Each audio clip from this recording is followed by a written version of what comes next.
रीतिकालीन परिस्थितियाँ। साहित्य समाज का दर्पण होता है। किसी भी काल को जानने से पहले उस काल की परिस्थितियों को जानना जरूरी है, क्योंकि किसी भी काल का साहित्य उस काल की राजनीतिक, सामाजिक, आर्थिक, धार्मिक, साहित्यिक आदि परिस्थितियों को प्रभावित करता ही है।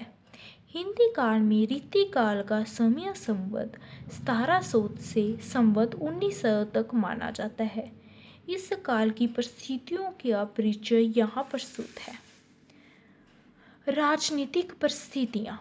रीतिकाल दृष्टि से यह राजनीतिक दृष्टि से यह युग मुगलों के चरमोत्कर्ष तथा उत्कर्ष शास्त्र का युग है। इस काल में व्यक्तिवादी निरंकुश राजतंत्र का बोलबाला था। इस काल से पूर्व मुगल सम्राट अकबर ने दीन-ए-इलाही नामक एक धर्म चलाने की कोशिश करी जो चल न सका। अकबर का उद्देश्य हिंदू मुसलमानों में आपसी वैमनस्य दूर करना था, जिसमें कुछ हद तक वो सफल तो हुआ, परंतु पूर्णतः सफलता उसको न मिली। अकबर के पास जहांगीर का शासन आया। उसके दौर में सूरा और सुंदरी के प्रति लोलुपता में वृद्धि हुई। रीतिकाल का साहित्य शाहजहां के शासनकाल में आरंभ हुआ। इस समय विलास अपने चरम सीमा तक रीतिकाल का साहित्य शाहजहां के शासनकाल में आरंभ हुआ। इस काल में विलासता अपने चरम सीमा तक पहुंच गई। ऐसी राजनीतिक परिस्थितियों में साहित्य की दिशा देने वाला कोई न था। अंततः कवि लोग राजाओं, नवाबों और अमीरों के आश्रित हो गए और उन्हीं को प्रसन्न करने के लिए श्रृंगार पर रचनाएं रचने लगे। नेक्स्ट पॉइंट है सामाजिक परिस्थितियाँ। आप इसमें और भी ऐड कर सकते हो, अंग्रेजों वाला पॉइंट आ जाएगा तो वो बड़ा लेंथी हो जाता है। इतना लेंथी लिखा अच्छा नहीं लगता, तो मैंने इससे थोड़ा सा कट कर दिया। सामाजिक परिस्थितियाँ। सामाजिक दृष्टि से यह युग अंध पतन का युग ही कहा जा सकता है। यथा राजा तथा प्रजा, इसे आप अंडरलाइन जरूर करना। यथा राजा तथा प्रजा के अनुसार जनता भी विलासिता के रंग में रंगी जाने शुरू हो गई। जहांगीर, शाहजहां और उसके उत्तराधिकारी विलासिता में ही मगन रहते थे। उनकी देखा देखी अमीरों और मनसबदार भी उनका अनुसरण करने लगे। ऐसे में जनता कैसे पीछे रहती। महलों में जब रूप के बाजार लगे तो जनता उसके प्रभाव से किस प्रकार बच सकती थी। पुरुषों का पुरुष केवल विलास प्रदर्शन तक ही सीमित होकर रह गया। आर्थिक परिस्थितियाँ। आर्थिक दृष्टि से यह युग जनसाधारण की दशा अत्यंत शोचनीय थी। जाति पाति के बंधन और भी कठोर हो गए थे। लोग अपने अपने काम के अनुसार संगठित होने लगे थे।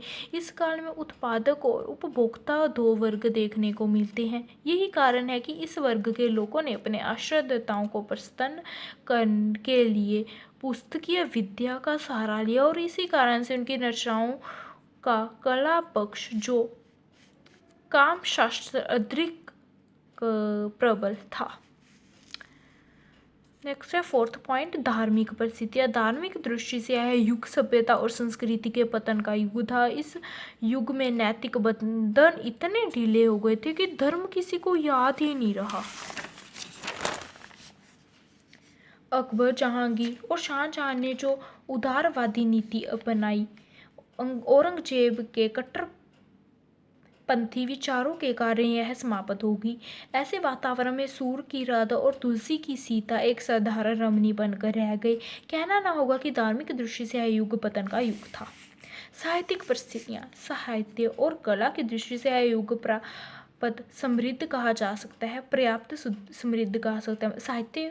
साहित्यिक परिस्थितियाँ क्या है? साहित्य और कला की दृष्टि से यह युग पर्याप्त समृद्ध कहा जा सकता है। इस युग का कवि वैसे साधारण वर्ग से संबंध रखता था, किंतु अपने आश्रयदाताओं द्वारा धन और सम्मान के बल पर उसकी गिनती समृद्ध वर्ग में होती थी। इस कारण कवियों ने गुण और परिमाण दोनों दृष्टियों से हिंदी साहित्य का विकास किया। मुगल दरबार की भाषा फारसी थी, किंतु हिंदी कवियों ने चमत्कार के उपकरणों के लिए फारसी की ओर नहीं बल्कि संस्कृत की ओर देखा। अपने अशुद्धताओं की विलासता की प्रवृत्ति को शांत करने अथवा भड़काने के लिए कवियों ने राधा और कृष्ण का सहारा लिया। रीतिकालीन परिस्थितियों का अवलोकन करने के पश्चात हम कह सकते हैं कि यह काल एक तरह से भोग विलास का युग था, परंतु इस काल में बहुत सुंदर काव्य रचा गया।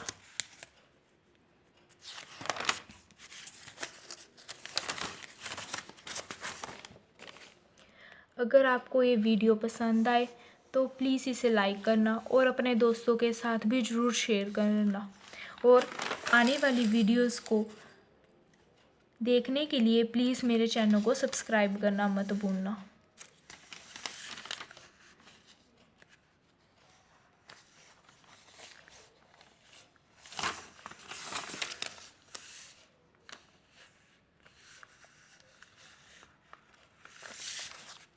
Like, share and comment, subscribe also. Comment करके ये मुझे बताना कि आपको ये कैसा लगा और आप और कौन से टॉपिक पर वीडियो देखना चाहते हैं। Thank you.